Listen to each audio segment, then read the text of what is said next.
Buenas tardes, estimadas alumnas, estimados alumnos. En este momento estoy haciendo una prueba de sonido. Por favor, comentarme cómo me escuchan. Se le escucha bien, licenciada. Muy ¿Se le buena escucha bien, tarde, licenciada? licenciada. ¿Se le Muy escucha bien, bien? licenciada, buenas tardes.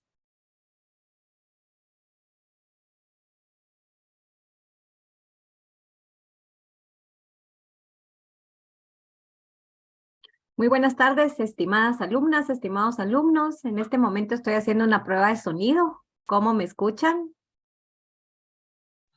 ¿Todo bien, licenciada? Todo bien, licenciada.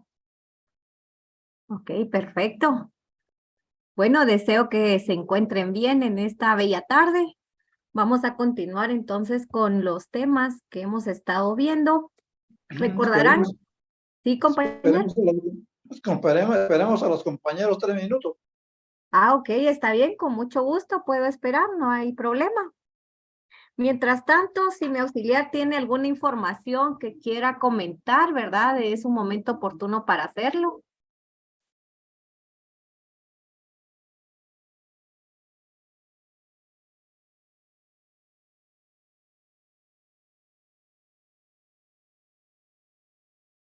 Si no, en todo caso, recordar siempre revisar su calendario y recordar la fecha de examen, ¿verdad? Licenciada, una consulta. ¿Cuánto tiempo nos va a dar usted para el examen? Disculpe. Es el horario de clase, compañera, se les va a dar 55 minutos para poder resolver su examen. Gracias, licenciada. Muy amable. Claro que sí. La metodología que habíamos hablado va a ser diversa. Respuestas, ¿verdad? De selección múltiples, algunas dependiendo del hasta dónde podamos llegar, va a ser de análisis, algunos casos con selección múltiple también. En esa línea de ideas va a estar contenido su examen. Licenciada, buenas tardes. Sí, buenas tardes, Disculpe, compañero. una pregunta. ¿El examen vendrá a base de las diapositivas solamente? Fíjese que el primer parcial, sí, en base a las diapositivas, ya el segundo parcial ya vamos a tener otro tipo de material que va a venir a retroalimentar lo que estamos viendo dentro de las diapositivas. Mi interés y objetivo es que todos los que se encuentren recibiendo este curso tengan por lo menos las nociones teóricas, básicas, ¿verdad? Porque a veces me he topado que llenamos de contenido y al finalizar el parcial o al finalizar el curso, los alumnos pues no se encuentran con esas ideas básicas, ¿verdad? Entonces no sirve de nada estarlos llenando de 20 bibliografías si no vamos a tener realmente un conocimiento exacto. Por lo menos va a recibir usted el conocimiento necesario para poder hacer un análisis o tener como una ruta de conocimiento temática en el tema de la criminología.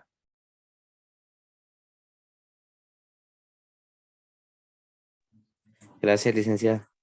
Bueno, compañero, entonces, Buenas tardes, licenciada. Disculpe que la interrumpa. claro, Solo compañero. para confirmar algo. Fíjese que algunos compañeros me estaban preguntando sobre cómo vamos a manejar la zona. El primer parcial tengo entendido que será solo de 30 puntos, pero usted creo que mencionó que dejaremos un trabajo, ¿verdad? O Sí, solo se fíjese manejará que vamos a un dejar, el primer parcial va a ser neto, ¿verdad? Ya para el segundo parcial, sí vamos a dejar un trabajo que es el que les voy a compartir mañana, ¿verdad? Para empezar a poner fechas, van a hacer presentaciones y desarrollos temáticos. Y esto va a ser zona para el siguiente parcial. Como se dan cuenta, ¿verdad? Se va bastante rápido el tiempo en línea y a pesar de que somos un mes, es un mes bastante corrido, ¿verdad? Tenemos una limitante, la limitante es que son demasiados alumnos. Es situación que poco a poco está viendo la actual administración cambiar, ¿verdad? Porque el tema de ser demasiados alumnos es que me limitan al momento de realizar actividades, al momento de realizar trabajos. Y uno de esos es el volumen, otro es el tiempo, ¿verdad? Porque nuestra contratación solamente es una hora que tratamos de hacerla rendir lo mejor posible. Fuera de la hora de clase, pues tenemos que calificar los exámenes, calificar tareas y a veces pues realmente no nos compensa esa situación. Por eso es que para el primer parcial no voy a dejar ningún trabajo, pero para el segundo sí. Para el segundo de una vez lo voy a dejar desde mañana para que ustedes estén preparados y puedan preparar su presentación. Más que todo va a ser temas que les voy a dejar para crear una retroalimentación y una discusión, ¿verdad? Como lo hemos estado haciendo para un mejor aprendizaje. En esa línea va a ir el trabajo, mañana se los paso por escrito, se va a subir a Classroom y se va a subir, siempre se va a compartir por WhatsApp. ¿Ok? ¿Alguna duda? Si no, ya estaríamos en tiempo para iniciar la clase. Licenciada, buenas tardes. Sí, buenas tardes, compañero. Tengo una duda. ¿En qué fecha más o menos realizará el segundo parcial, pensando en que el final es el 29 de diciembre, prácticamente 2 semanas? Sí, precisamente por eso les indicaba, mañana les voy a compartir toda la información correspondiente a ello. Ok, gracias, licenciada. Con mucho gusto, compañero. Con mucho gusto. Gracias. Bueno, ¿alguna duda adicional? Si no, empezamos. Solo comentar algo. Hay un compañero que estaba preguntando el valor del primer parcial. Es de 30 puntos y solo se manejará 2 parciales si no estoy mal. Solo comentar eso, licenciada. Gracias. No, excelente, muchas gracias. Sí, únicamente vamos a tener 30 puntos directos, ¿verdad? Entonces creo que está sencillo, fácil. Les hemos compartido ya diapositivas. Mañana también les termino de compartir las diapositivas que hemos visto en esta semana. Y Sí, todo claro. está por escrito, ¿verdad? Más los ejemplos, más los análisis. Y si ustedes leen las diapositivas, pues van a tener una capacidad de análisis correspondiente para cada caso que yo les plantee. Sí, compañera, ¿iba a hacer mención de algo? Sí, perdone, sí, buenas tardes. No sé si me escucha. Sí, sí, le escucho fuerte y claro. Perdone, fíjese que yo me estaba percatando que de acuerdo a la programación que habían mencionado en un inicio respecto a lo de los exámenes parciales, indica únicamente que tenemos un solo parcial, que es el viernes 16 de diciembre. No sé si siempre realizaremos 2. Fíjese que nosotros, según la programación, tenemos 2 parciales. Correcto, sí, porque de acuerdo a lo que yo estaba viendo, si dice exámenes parciales, viernes 16 de diciembre del 2022, en horario específico de cada Es sección, que fue lo que haríamos. como se está hablando del Y el primer final, parcial, por eso es que dice, ajá, y el final que dice jueves 29 de diciembre. exacto, ahí están los 2 parciales. Ah, correcto, entiendo. Ujú. Bueno, compañeros, entonces vamos a dar inicio al tema de hoy. Bueno, ya vimos, ¿verdad? El objetivo o el objeto de la criminología. El objeto, pues, son varios temas, como lo que es el delito, el delincuente, la víctima. Ya vimos, ¿verdad? Varios enfoques en el tema de la víctima. Y lo que nos toca también es la conducta criminal. Pero aparte de este objetivo de la conducta criminal, ¿verdad? Como tal, tenemos otro tipo de objetivo. Pero antes de comentar cuál es ese objetivo, quiero preguntarles para ustedes. Cuando hablamos de una conducta criminal, ¿sí? ¿A qué nos referiríamos dentro del ámbito penal? Para ustedes, ¿a qué nos referiríamos, compañeros, con esa conducta criminal? ¿Tenemos claridad en qué es una conducta criminal para nosotros? Todos aquellos actos que estén tipificados en el Código Penal, licenciada. Ok, ahí estamos bien. ¿Qué más, compañeros? La conducta desviada del individuo, licenciada. Ok, ¿desviada de dónde, compañera? De lo que debería de ser lo que está enmarcado en las leyes de la sociedad. Ajá. Vamos a ver de lo que está marcado en las leyes. Ojo, tenemos que tener mucho cuidado cuando hablamos de las leyes de la sociedad, ¿verdad? Porque acá traemos a colación cuando hablamos de las normas. ¿Se recuerdan en su primer año de derecho que nos enseñaron qué eran las normas y qué clases de norma existen? Entonces tenemos normas sociales, normas jurídicas, normas morales. Ahí tenemos que tener cuidado, compañera, porque cuando hablamos de las normas, tenemos que de una vez ser directos y hablar, ¿verdad? Las normas legales dentro del ámbito penal. Entonces, cuando nosotros nos referimos a la conducta criminal, tácitamente nos vamos a las reglas o a las conductas establecidas dentro de la ley penal. ¿Y cuál es esta famosa ley penal, compañeros? Pues es nuestro Código Penal, ¿verdad? Nuestro Código Penal establece cuáles conductas han sido encuadradas, qué conductas han sido tipificadas como delitos o faltas, y cuáles son esos bienes jurídicos tutelados por el Estado. Bienes jurídicos tutelados pueden ser la vida, la integridad, la indemnidad sexual de las personas, entre otros bienes jurídicos. Y cuando hablamos nosotros de la conducta criminal, pues nos podemos referir sencillamente a todo acto, como bien decía una compañera, a toda acción u a toda omisión, compañeros, ¿verdad?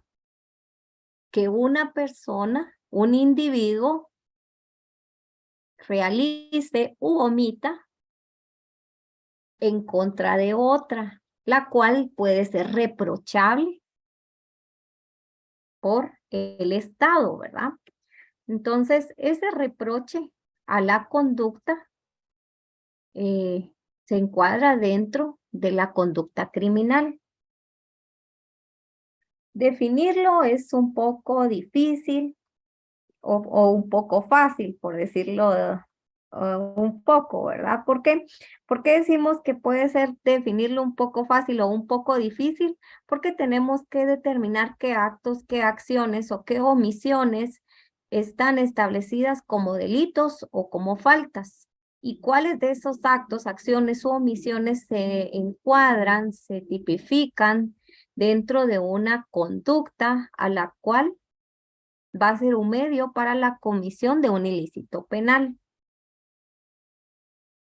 Teniendo ya claro estos objetivos de la criminología, nos vamos a trasladar a otro tema importante ya dentro de nuestro estudio de criminología, y es a las funciones, ¿verdad? ¿Para qué nos va a servir? Ya teniendo claro cuáles son los métodos y los objetivos de la criminología, tenemos que tener claro cuáles son esas funciones de la criminología. Entonces, dentro de estas funciones tenemos primero que recordar temas anteriores. Y dentro de nuestro recuerdo tenemos que recordar que la criminología es una ciencia empírica, ¿verdad? Que se ocupa del crimen, del delincuente, de la víctima, y acá viene un nuevo elemento, no de la conducta criminal, sino que viene el elemento del control social, del comportamiento desviado de las personas.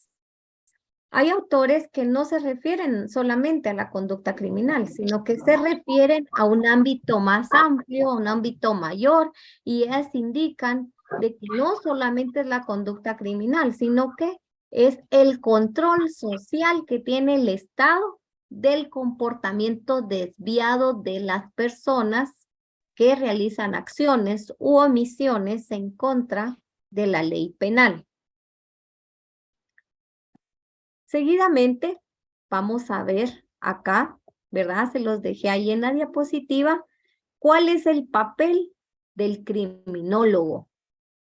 Acá no vayan a confundir al criminólogo con el criminalista, por favor, ¿verdad? Ya vimos que el criminalista es otra cosa, ¿verdad? Que a veces nosotros lo confundimos porque como vemos muchos programas de televisión y se parecen los conceptos, los tendemos a confundir, pero aquí no estamos hablando de un criminalista, ¿sí?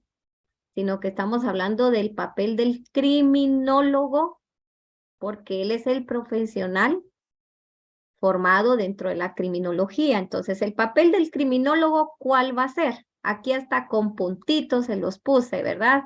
Uno, que va a ser un profesional observador, que va a ser un profesional teórico, o sea, todas las investigaciones, aunque sean empíricas, va a tener como fundamento el observar, va a tener un fundamento teórico, como lo que platicábamos en las clases anteriores, qué es el delito, qué es el delincuente, quién es la víctima o quiénes pueden ser considerados como víctimas, etcétera.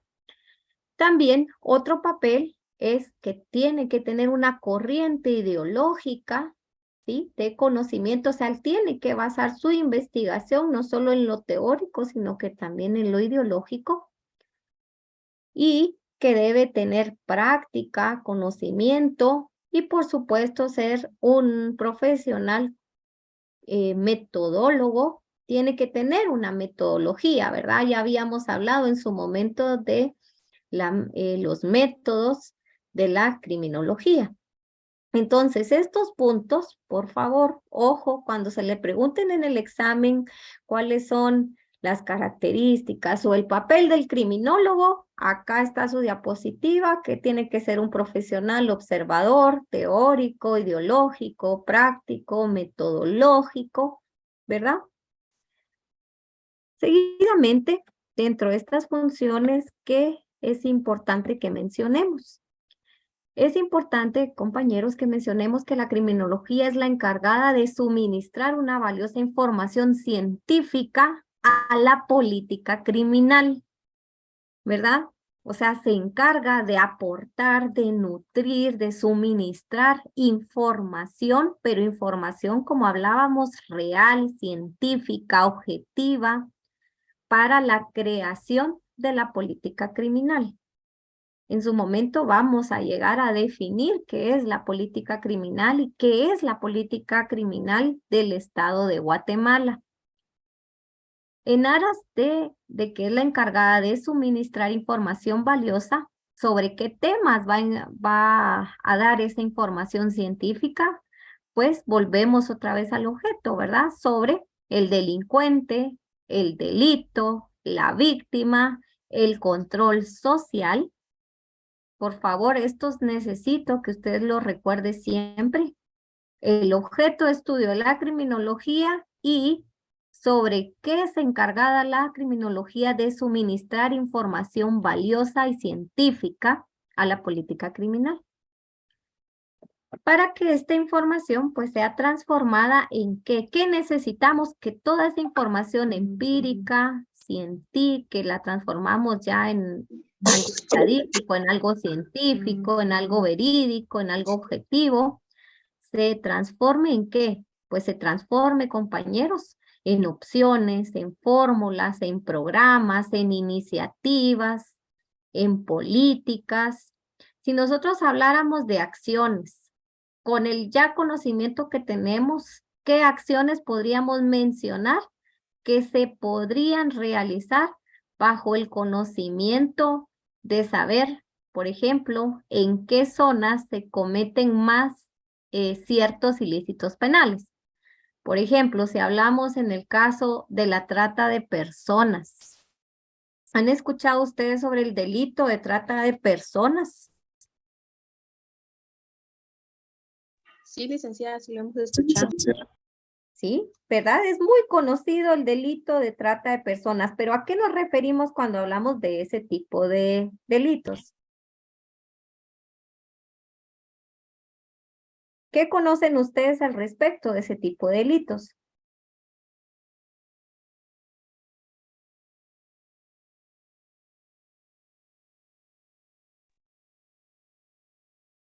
¿Han escuchado algo Cuando, en las noticias, en su barrio? buenas tardes, Buenas tardes, licenciada. licenciado. El delito Perdón, se trata, sí, compañero, dígame.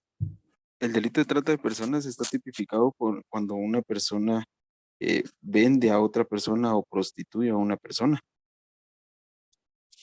Bueno, es una de las aristas, ¿verdad? De este ilícito penal. Gracias, compañero. ¿Alguien más, por favor? La trata de personas no es conocida como la esclavitud moderna. Digamos, Ajá. Delito contra la dignidad, la integridad y más que todo la libertad de las personas. Sí, eso es lo que nos establece la ley, ¿verdad? ahí en el Código Penal, en el artículo 202 ter, dice que constituye la captación, el transporte, traslado, retención, acogida y todas esas cuestiones en una persona, ¿verdad? Con fines de explotación. Y creo que eso es muy común en nuestro país, ¿no? Sobre todo en las zonas fronterizas donde mucha gente se aprovecha de las personas que están cruzando las fronteras.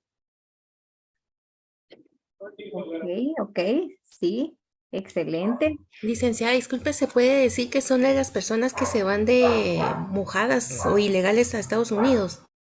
Realmente no son las personas, ¿verdad? Son los que trasladan a ciertas personas, pero para ciertos fines, que pueden ser la prostitución, ¿verdad? Enriquecimiento El ilícito. enriquecimiento ilícito, exactamente, compañero. Pero bueno, me encantan sus aportaciones. ¿Quién más me puede comentar algo adicional?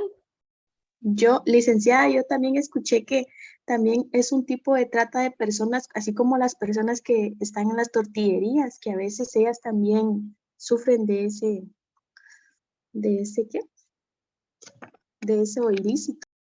Sí, podría ser, compañera. O sea, ¿cuándo van a sufrir de este ilícito? Ya, cuando realmente pues no se les concede sus tiempos de descanso, ¿verdad? Aquí hablamos nosotros de un tipo de esclavitud. Quiero escuchar otras aportaciones y les voy a ya dar los comentarios correspondientes.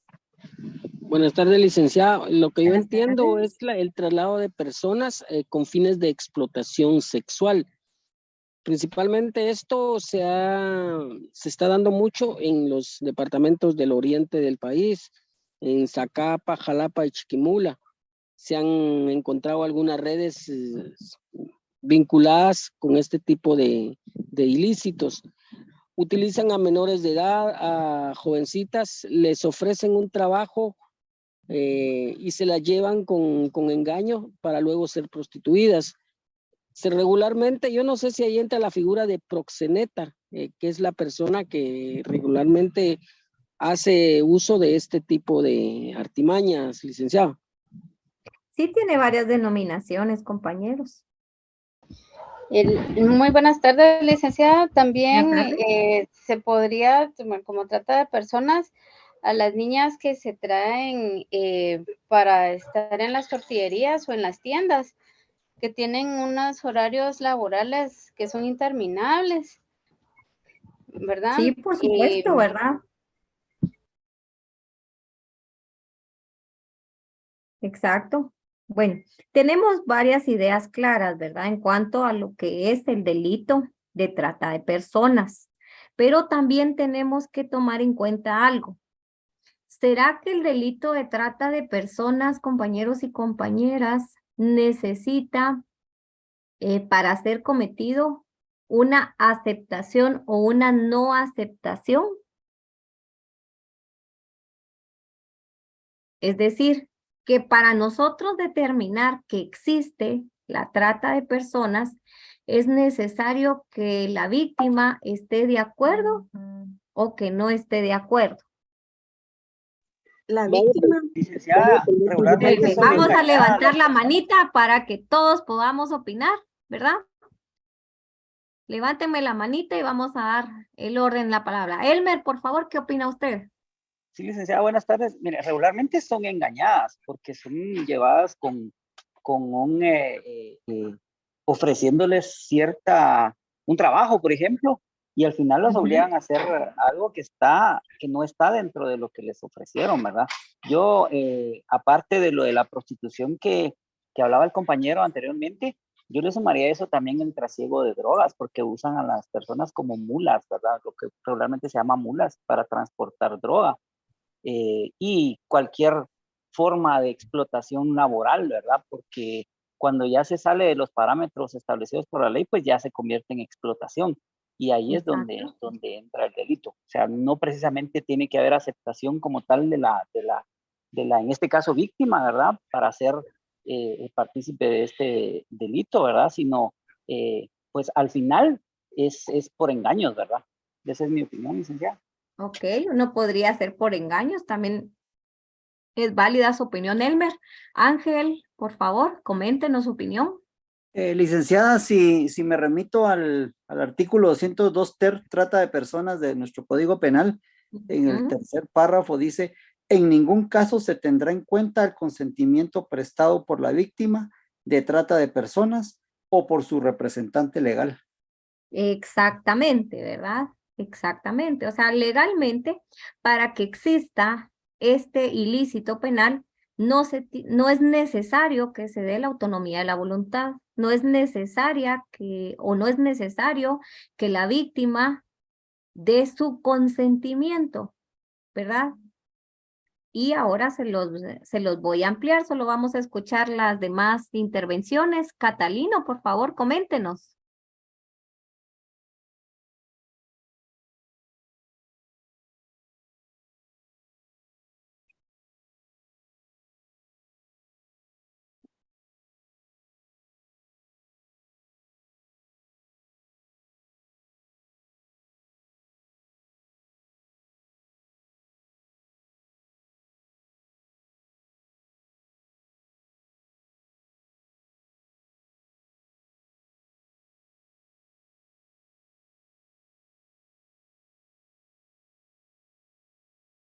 Exactamente, excelente aporte, Catalino. Pues precisamente eso es uno de los aportes de la criminología, ¿verdad? O sea, nosotros como dentro de la criminología, nosotros no podemos conformarnos solamente con lo que establece la normativa, sino que tenemos que ir más allá, tenemos que demostrar de una forma científica qué sucede con este tipo de fenómenos, pero ¿qué sucede realmente, verdad?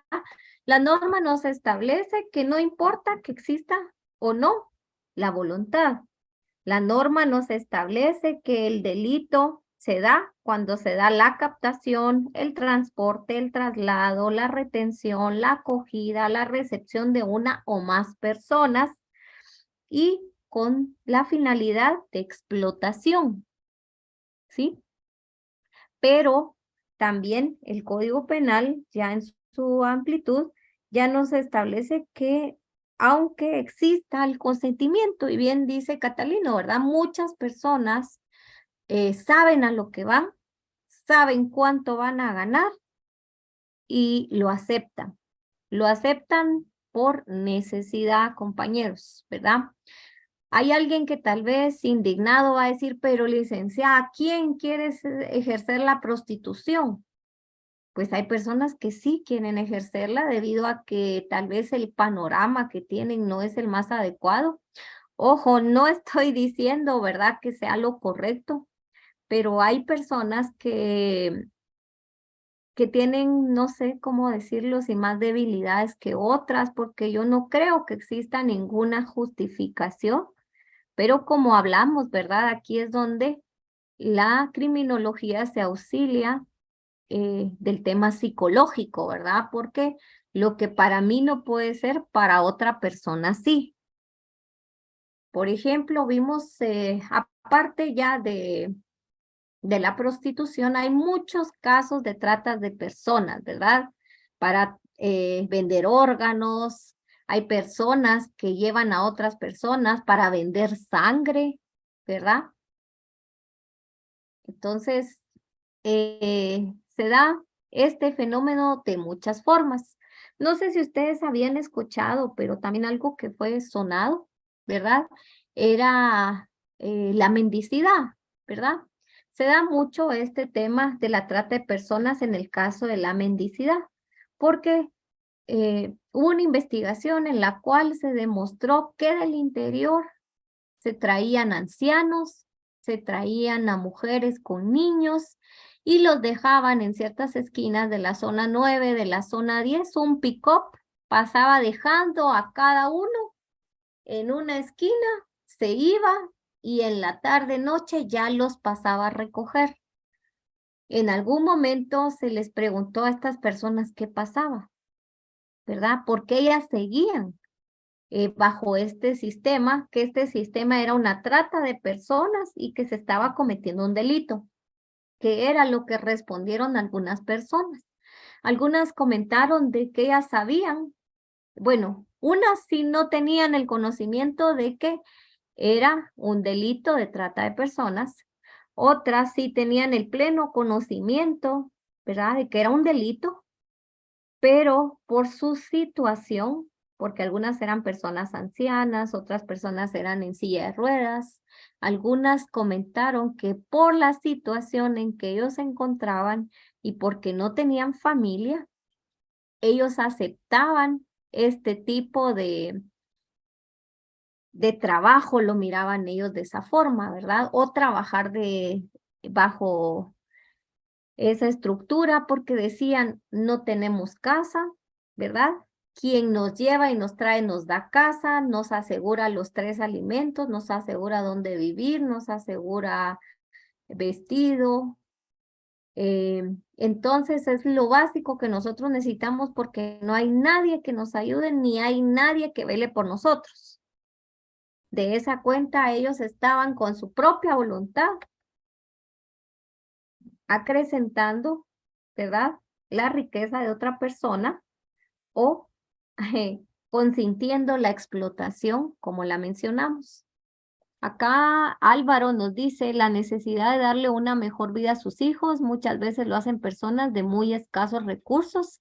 Así es, Álvaro, en el caso de las personas que están en las tiendas o en el caso de las tortilleras, como mencionaron algunos compañeros, pues sí, precisamente cuando se les pregunta a ellas por qué aceptan venir a la capital, porque la mayoría pues nos indica que son del interior, que no tienen ninguna fuente de trabajo y cuando ya se les ofrece venir a la capital, darles casa, darles vivienda, darles un trabajo y pagarles por ello, para estas personas pues viene a ser una mejor opción.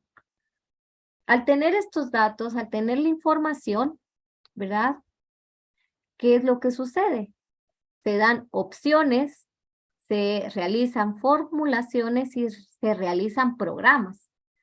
Por ejemplo, si nosotros hiciéramos una investigación de las tortilleras y ya nos pusiéramos a ver cuántas tortillerías hay en la ciudad capital y ver cuántas mujeres, las edades de las mujeres, si son ladinas o de qué etnia son y de qué departamento, podríamos nosotros crear programas o políticas para establecer beneficios para los departamentos de los cuales ellas se derivan. Para eso nos sirve esta información.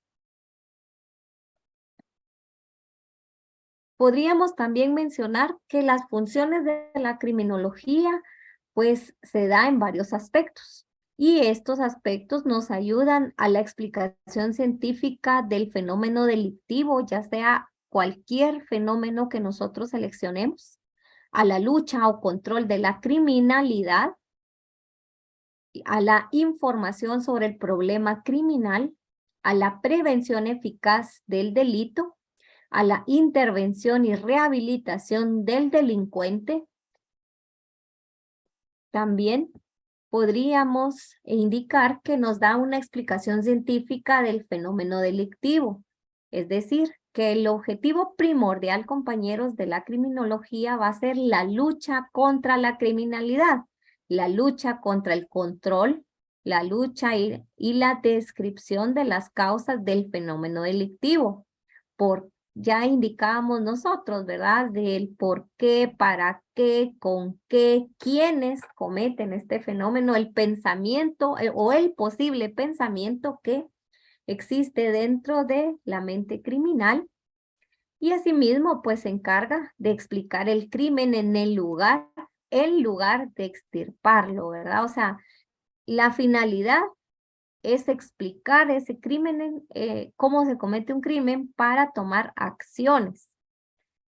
Y también es necesario mencionar que la criminología no debe registrar o aportar explicaciones teóricas del crimen, ¿verdad? Porque eso es algo un poco difícil y demandante para la criminología. También es necesario que nosotros mencionemos la lucha o control de la criminalidad. Según el pensamiento funcionalista, el crimen es la otra cara de la convivencia social, compañeros.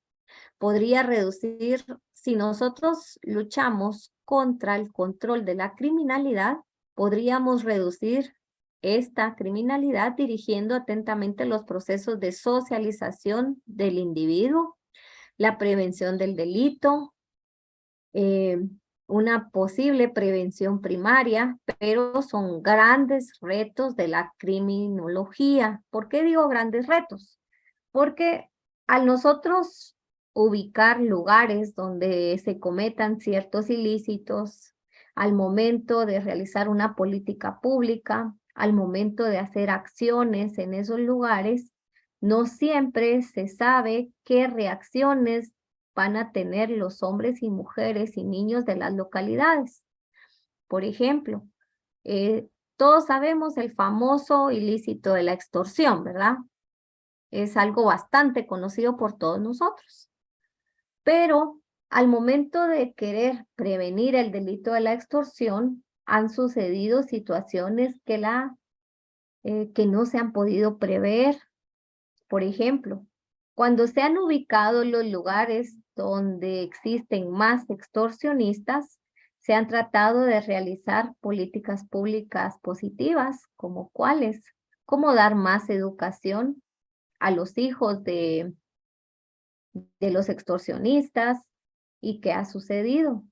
A veces han pues suscitado situaciones que se han ido fuera de control, como que los maestros han sido amenazados, como que en las reuniones de maestros pues llegan, ¿verdad? Los padres de familia inconformes a veces por la formación que se les da a sus hijos, maestros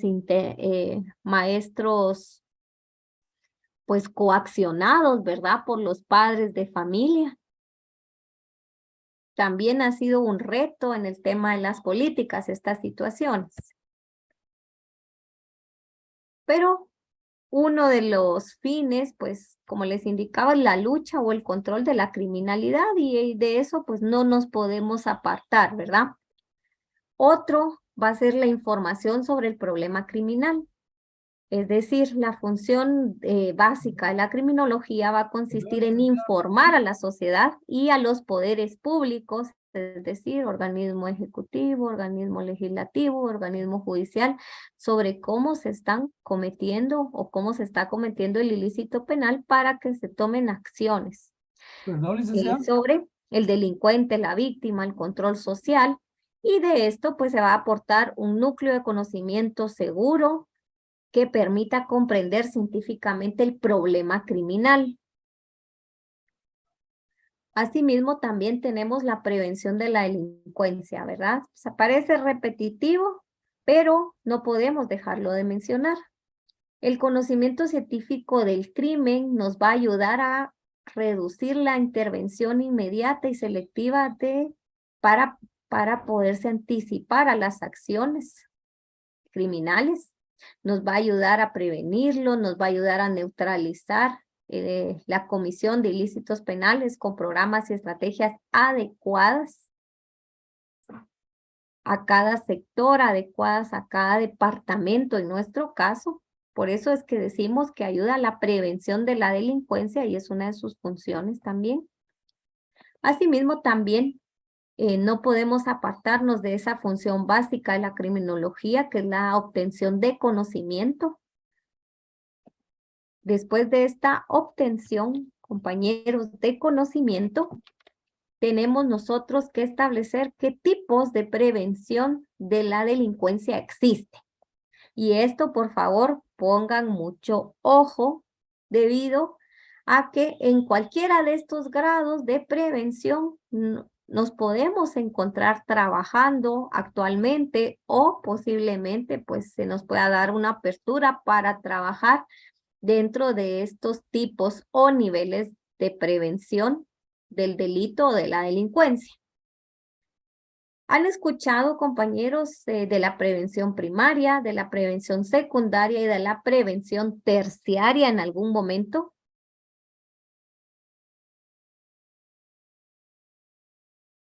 ¿Alguien de los que está acá en algún momento al hablar de derecho penal o del derecho procesal penal ha escuchado sobre estos tipos de prevención de la delincuencia?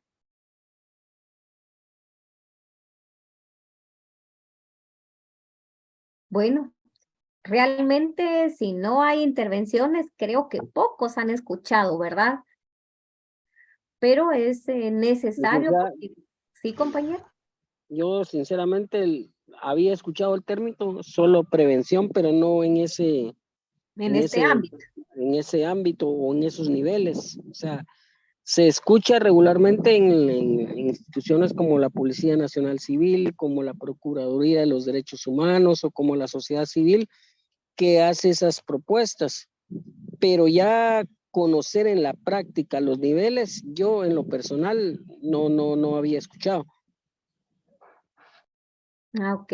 Sí, realmente es necesario que el estudiante y profesional del derecho conozca estos tipos de prevención y niveles de la prevención, porque Licenciada, muchas buenas políticas tardes. públicas, buenas tardes, compañeros, solo termino la idea y le doy la palabra.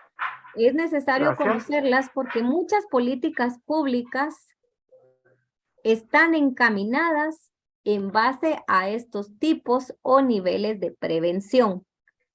Compañero, coméntenos. Sí, licenciada. Fíjese que yo conozco este programa en lo que es la Secretaría de Bienestar Social de la Presidencia, donde están los jóvenes, los adolescentes, ¿verdad? Que están recluidos, están siendo detenidos y que están con garantías. Ahí es donde he escuchado ese programa. Efectivamente, la finalidad del mismo, yo sé que es para traerlos o reinsertarlos a la sociedad, ¿verdad? Y les enseñan determinados trabajos, les enseñan a que ellos pues vayan ya dando la idea pues de que quieren tener una conducta diferente y que se van a resocializar, llamémosle así, con la sociedad, y por eso es que le llaman la subsecretaría de reinserción a la subsecretaría que tiene ese programa junto con medidas socioeducativas. Sí, Únicamente, exactamente. licenciada. Gracias, compañero.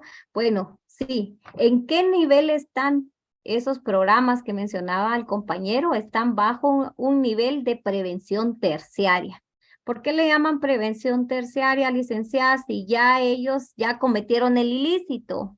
O sea, ¿qué sentido tiene que prevengan algo que ya hicieron, verdad? Pues se le llama prevención terciaria porque se está buscando prevenir que ellos ya no sigan cometiendo ilícitos, es decir, ellos ya fueron detenidos, ya se les inició un proceso penal, ya se determinó la culpabilidad y la sanción, o ya se les determinó que deben de entrar dentro de un programa de medidas socioeducativas, ¿verdad? En el caso de los menores. Entonces, acá, por eso se le menciona como prevención terciaria. Ya en el hilo del tema, decimos que los tipos de prevención va a ser primaria, secundaria, terciaria. Dentro de la prevención primaria, esta prevención hace referencia a estrategias basadas en una política cultural, económica, social e incluyente con enfoque de derechos humanos que pretenden pues influir sobre las causas del delito. Pretenden influir sobre las causas que teóricamente empujan a una persona a delinquir. Y aquí traigo a debate, compañeros. Hay causas que sí, posiblemente pueden influir a la comisión de un delito, ¿verdad? Obviamente no podemos justificar todas las causas, porque como yo les mencionaba en su oportunidad, una vez nosotros tengamos 18 años, tenemos un libre albedrío para poder decidir qué acciones son positivas y qué acciones son negativas. Si nosotros nos fuéramos, ¿verdad?, a justificar nuestras acciones por el estilo de vida que llevamos, de pobreza, de falta de educación, de falta de amor, de falta de cariño, de que de pronto nos maltrataban cuando éramos niños, que tal vez nos sentíamos que nadie nos quería, que tal vez no tuvimos un papá, una mamá que nos cuidara, como generalmente suele suceder dentro de la sociedad. Si de pronto fuimos abusados, si de pronto fuimos violentados, si nos trataron con odio, ¿verdad? Llega un momento en que todas esas situaciones pues pudieran justificar unas acciones negativas, pero el ser humano es tan capaz que llega en un momento de su vida, al tener un desarrollo físico y psicológico, que puede llegar a superar todas esas vicisitudes. Por eso estas vicisitudes pues no pueden ser en su totalidad una justificación para la comisión del ilícito penal, ¿verdad? Pero traigo a debate, compañeros, ¿qué situaciones consideran ustedes que pueden ser las causas por las cuales las personas cometan ilícitos penales? ¿Qué opinan ustedes? ¿Cuáles son estas causas por las cuales las personas pueden cometer ilícitos penales? Según lo que ustedes han visto, conocido, escuchado. Por favor, abro micrófono y quiero escuchar sus opiniones. Licenciada, buenas tardes. Una de las cosas es la situación económica. Es lo que normalmente se mira, ¿verdad? Porque me he dado cuenta que, por ejemplo, en los sectores rojos, porque he crecido en sectores rojos, ¿verdad? A veces son familias que se llenan como que demasiado de hijos, no les pueden dar estudio, no les pueden dar de comer. Entonces, la situación económica es lo que creo que es un factor bien que influye. Que influye, ¿ok? Licenciada, Sí, licenciada. Levantemos la manita, así vamos a estar poniendo y también pueden estar escribiendo, por favor. En lo que levantan la manita, vamos a leer algunas aportaciones. Dice Luis Ramírez, bueno, que no existen oportunidades. Dice Sandra que se previene que vuelvan a caer. Bueno, posiblemente eso va a ser en la prevención terciaria. En este momento estamos en la prevención primaria. Vamos a ver las manitas levantadas, compañeros. Ángel, por favor, denos sus comentarios, Ángel.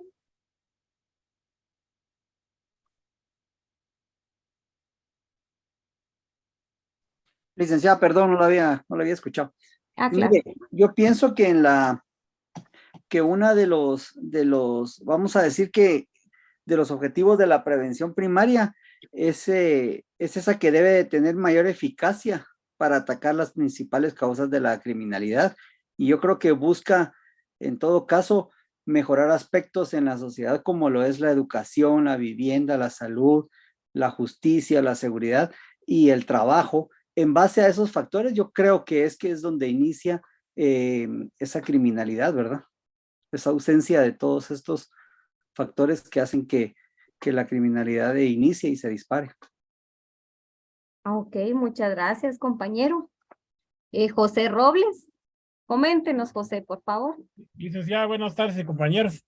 Yo, pues, hablando de esto de lo que es actos criminales, yo hace poco fui a la parte de Esquipulas y me di cuenta, ahí no había de esas personas, hay mucho venezolano, hay mucho haitiano y todo eso, y esa es gente que viene engañada porque les dicen que los van a Estados Unidos y los dejan abandonados así como aquí en Guatemala, y entonces ellos empiezan a ver cómo subsisten y llegan a delinquir porque no tienen qué comer.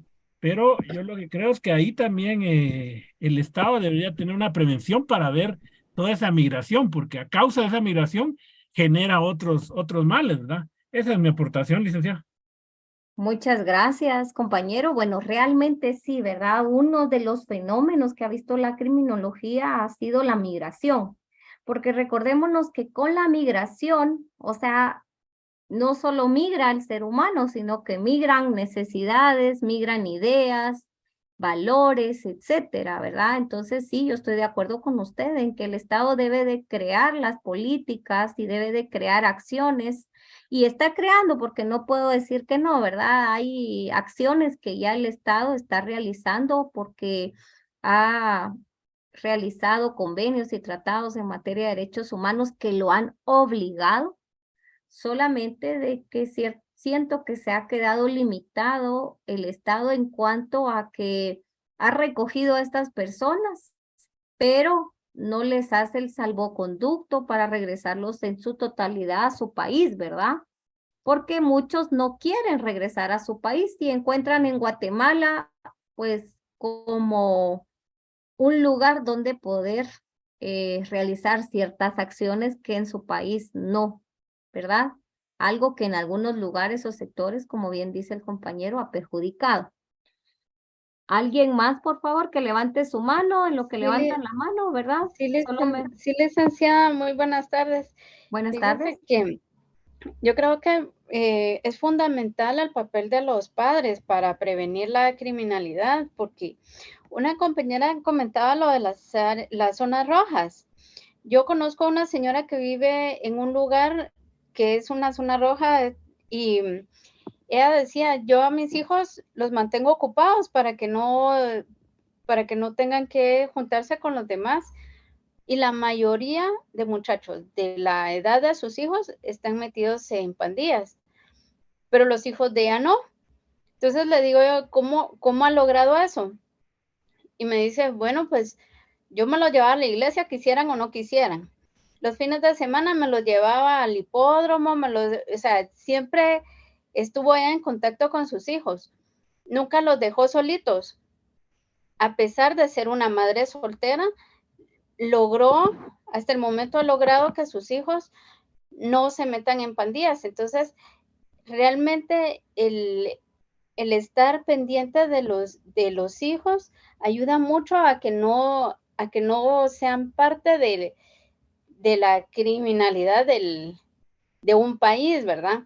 Porque es más fácil prevenir desde atacar el problema de raíz y no cuando ya alguien ha delinquido, porque tengo otro caso de un muchacho que los dos estuvieron presos. Conozco a los dos. Uno salió y él se mantiene lo más tranquilo, dijo, no, yo no voy a regresar a la cárcel. Pero el otro como que anda buscando la oportunidad para que lo regresen a la cárcel. Entonces, también es parte del sentir de cada persona, que cómo quiere vivir, como dijo usted. Ya al ser mayores de edad, el tener el libre albedrío también influye mucho. Bueno, realmente cuando nosotros hablamos, compañeros, de la prevención primaria, sí, uno de los factores determinantes que se ha encontrado y que es necesario fortalecer, ¿verdad? Es el hogar. Del hogar devienen muchas situaciones, muchas acciones, y se ha encontrado, ¿verdad?, de que muchas personas que han cometido ilícitos penales es porque han devenido de hogares destruidos, de falta de atención de los padres, de falta de cuidado de los padres, ¿verdad?, que se han tomado pues malas decisiones. Algunos han aprendido de sus malas decisiones y otros pues se han identificado con ellas. Hay algunos, a una teoría que manejaba que las personas que cometían ilícitos eran las personas ignorantes, las personas pobres, las personas que no tenían los medios económicos adecuados, pero creo que muchos de nosotros que estamos en esta clase, pues no estaríamos de acuerdo con esas ideas debido a que el nivel de pobreza o riqueza no siempre va a detener o determinar la comisión de los ilícitos, ¿verdad? Si no, no existirían delitos de cuello blanco, ¿verdad? De esos delitos ocasionados por personas con dinero, con poder o una posición de poder dentro o fuera del Estado. Entonces, eso riñe, ¿verdad? Con que las personas que son pobres, pues cometen ilícitos penales. Sí, es necesario, pues, como una prevención primaria, atacar la pobreza definitivamente, ¿verdad? Otro tema es la educación, otro es la socialización, la vivienda, el trabajo, el tiempo libre, el ocio, la falta de unidad o la necesidad de la unidad dentro del hogar. Son temas que han sido como enfoque para ciertas políticas públicas para realizar una prevención primaria. Por la hora, compañeros, voy a tener que dejar hasta acá el tema, ¿verdad? Ya tengo una luz rojita acá, entonces ya me están indicando que me tengo que desconectar. Pero mañana pues continuaremos ya con los tipos de prevención secundaria y terciaria. Así que muchas gracias por su atención y deseo que tengan una excelente tarde todos y todas. Gracias, Lick. Feliz tarde, Gracias, licenciada. Lick, feliz tarde. Gracias, licenciada. Buenas tardes. Buenas tardes, Feliz tarde, licenciada. Feliz tarde, compañeros.